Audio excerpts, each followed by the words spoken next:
Andito tayo ngayon sa bundok at magpapalibad tayo itong L900 Pro na drone. Sa mga naghanap dyan ng budget friendly na drone, ito yung may recommend ko. Sensasyon na umakit ng bundok.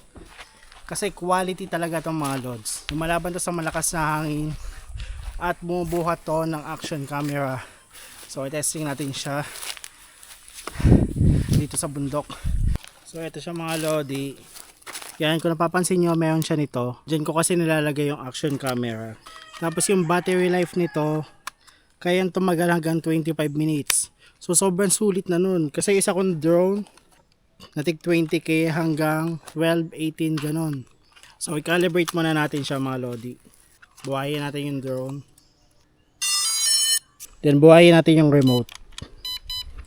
Sa pag-calibrate, ang una yung pipindutin, ito muna. Next natin, ito naman. Yan, nakalibrate na natin siya. Next naman natin babantayan itong 0 na to. Yan, kailangan magkaroon siya at least 18. Meron na tayong 9. So madadagdagan pa yan, mag-a-up pa yan. 10, 12. So tingnan natin. Ayun yung drone natin ngayon. Paangatin na natin. Diba napaka-stable mga lodi. Palapitin natin dito. Yan, kung nakikita nyo dito, naka-80 na siya. And then, ito yung height niya, distance, and then yung battery life. Try natin siyang iangat.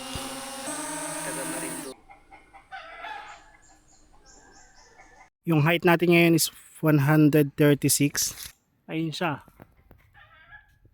Try naman natin yung distance. Then, try natin i-auto return home. Ito naman siya. Yan, auto return home.